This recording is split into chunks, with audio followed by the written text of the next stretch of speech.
네, 우리 시각 6시 59분 29초를 지나고 있습니다. 자, 시간의 거래 특징주와 또 외국인과 기관의 수급 특징주를 통해서 투자 아이디어를 찾아보도록 하겠습니다. 뷰티풀 굿모닝 헤르메스 스탁의 하청한 본부장과 함께합니다. 어서 오십시오. 네, 안녕하십니까. 네, 먼저 시간의 거래 특징주부터 살펴보도록 하겠습니다. 살펴봐야 되는데 시간의 거래 특징주를 전해주는 아나운서가 실종됐습니다. 그러니까요. 이럴 때 어떻게 해야 되죠? 저희가 뭐 하죠. 뭐. 그렇죠. 예. 네, 시간의 거래 특징주 저희가 보여드리겠습니다. 어제 보니까 네. 코리아 FT, 화천기계, 삼진제약, 덴티움, 펜젠 이런 기업들의 시간의 거래에서 상당히 많이 올랐는데 이 기업들 저희 아마 자막 보여주시면서 얘기하시죠. 네, 시간의 거래 특징주. 코리아 FT는 자율주행 상승 테마라고 하고 화천기계. 그냥 통으로 보여주세요. 저희가 설명을 해드릴게요. 네. 안 된다고 합니다.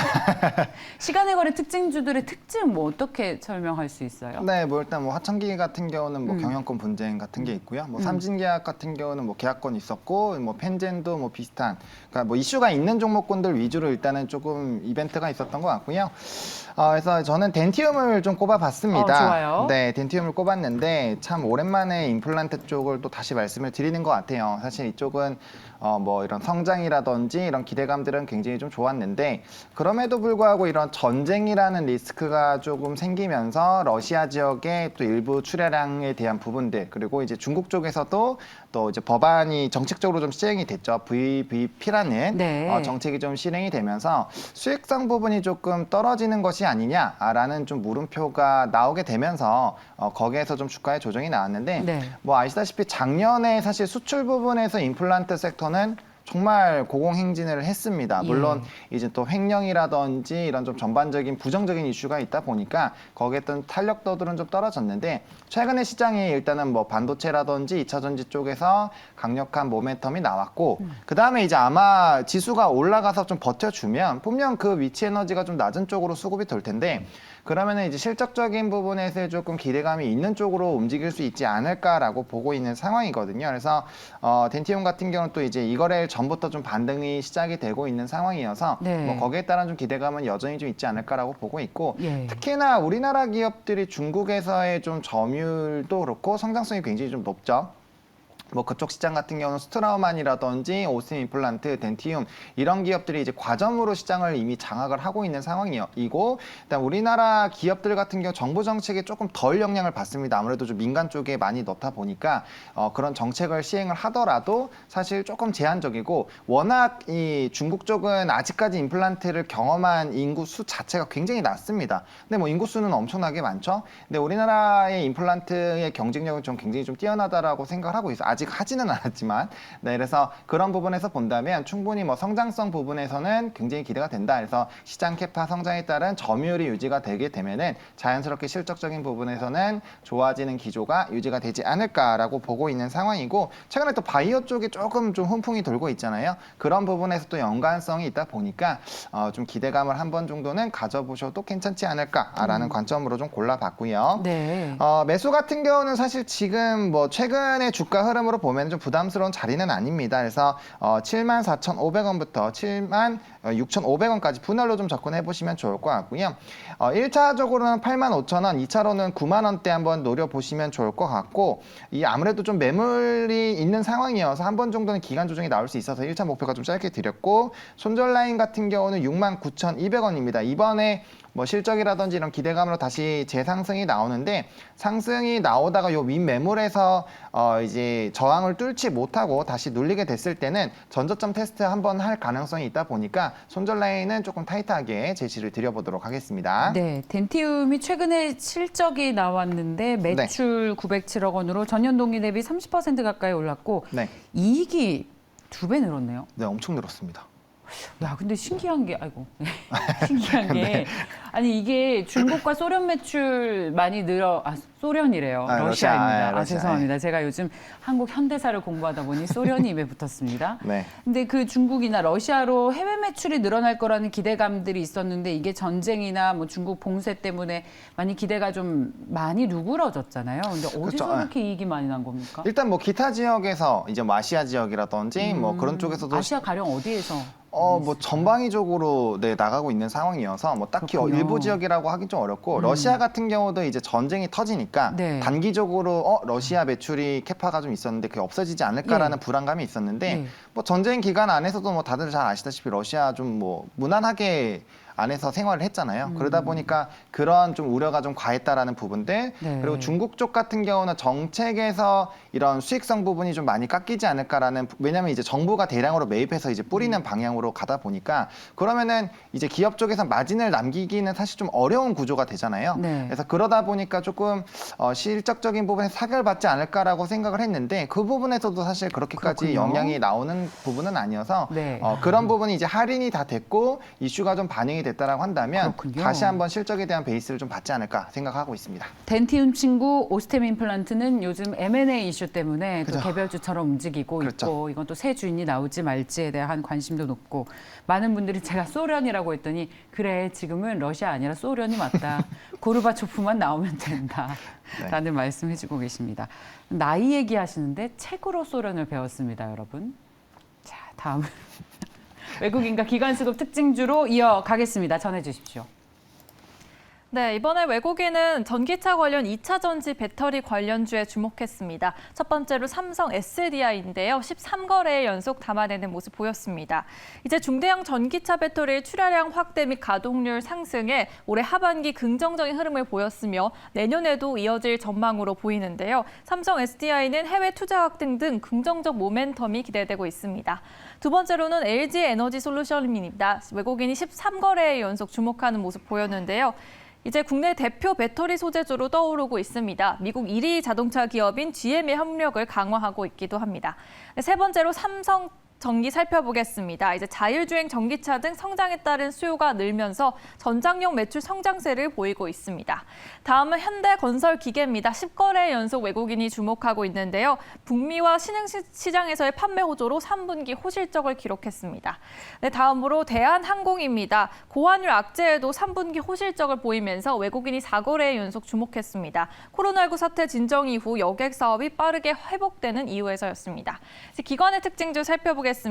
기계와 네옴시트 관련주가 주목을 받았습니다. 첫 번째로 현대두산 인플라코어 살펴보겠습니다. 3분기 어닝 서프라이즈를 기록했는데요. 북미를 비롯한 인도, 브라질 그리고 신흥시장 전반 매출이 증가하면서 이제 이 흐름이 4분기에도 이어질 전망으로 보입니다.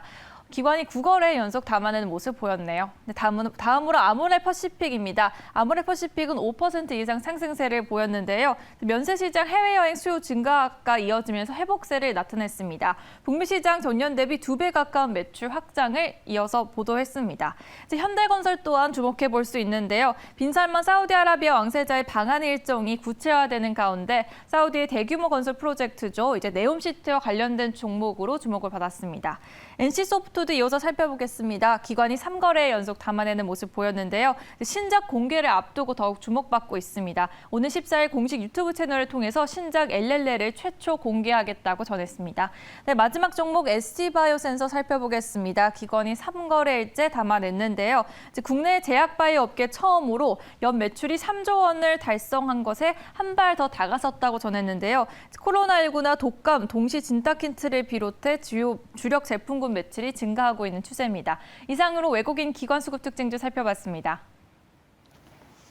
2차 전지 대표주들이 최근에 며칠 조정을 받았어요. 네. 그래서 고민이 많지만 외국인과 기관은 그래도 대표 2차 전지, LG 에너지 솔루션, 삼성 SDI, 그리고 삼성 전기 등을 꾸준히 사는 모습 눈에 띄고 최근에는 기계업종에 대한 사랑도 있습니다.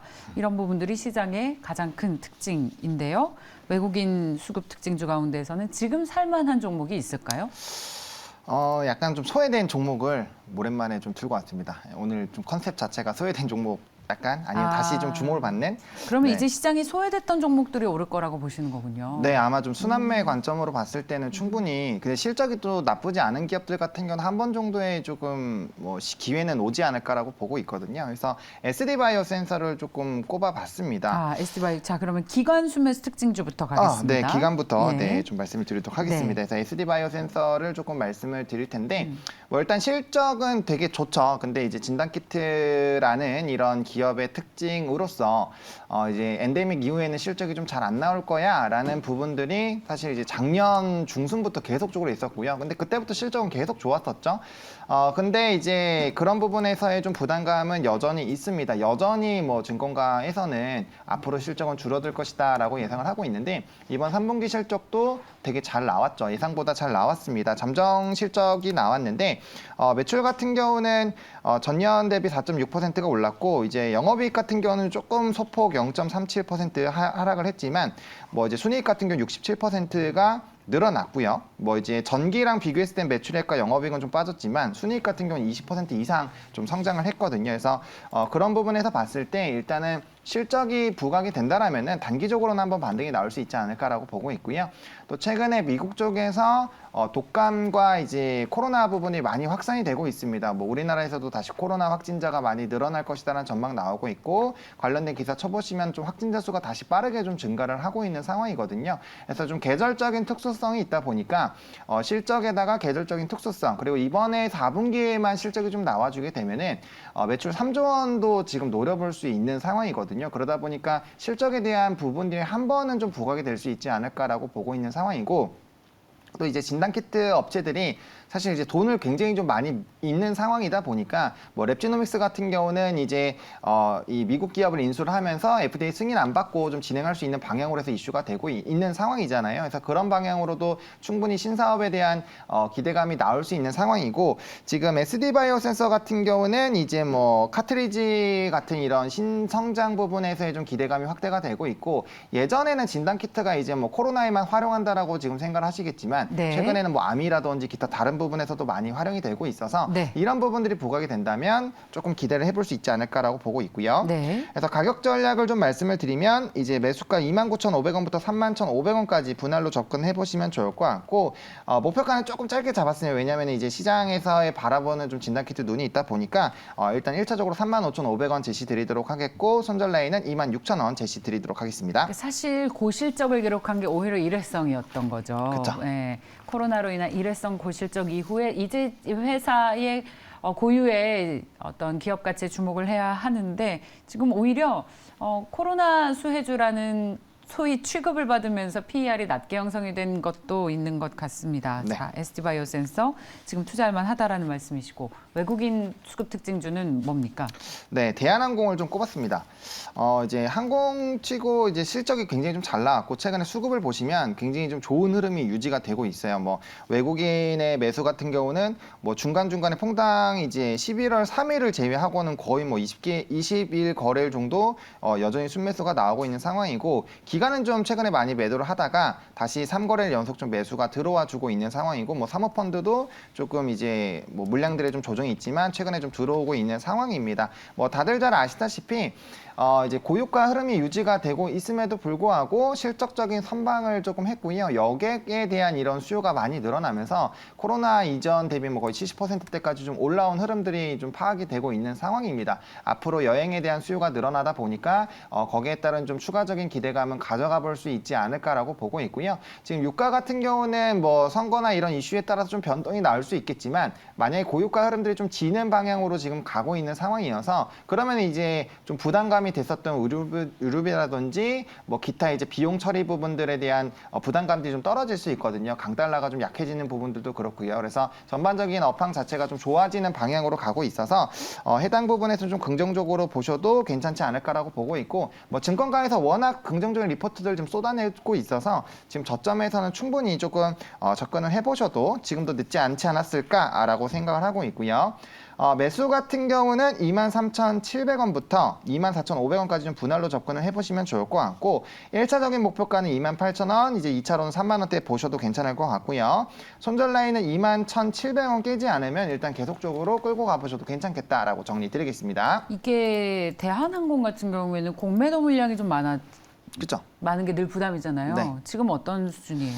공매도도 사실은 이제 아직까지는 뭐 대차장고나 이런 부분들이 좀 높고 있는데 네. 이제 공매도 수량은 공매도이 좀 거의 줄어. 대차장고가 거의 1위를 기록한 적도 있고 최근에. 네, 지금 최근도 대차장고 수는 굉장히 좀 높아요. 네. 높은데 공매도 수량은 10월 중순 이후로부터는 굉장히 좀 많이 내려가고 줄고 있는 있어요. 네, 상황이고 그다음에 이제 뭐 이 항공주들 중에서는 사실 뭐 재무적으로 부담감이 많이 되는데 뭐 대한항공 같은 경우는 그런 부분에서 굉장히 탄탄하기 때문에 그 이제 항공주에서 좀 받을 수 있는 그런 이제 리스크 부분의 상당 부분을 좀 많이 덜어낸 상황이어서 만약에 항공주 쪽이 계속적으로 부각이 된다라고 한다면 뭐 좀 무겁지만 그래도 뭐 이 상승률 쪽에서는 조금 탑픽 쪽으로 갈 수 있는 가능성이 좀 굉장히 높지 않을까라고 생각을 하고 있습니다. 이 기대만큼 많이 못 올랐어요. 예, 그렇죠. 엔데믹 아직- 때문에 가장 많이 탑픽으로 얘기를 했었는데 오히려 주가는 우하향을 해서 네. 예, 좀 그리고 공매도도 계속 나오니까 오를 때마다 떨어지고 뭐 그런 좀 실망감을 안겨줬던 종목 중 하나였습니다. 그런데 네. 지금 투자할 만하다라고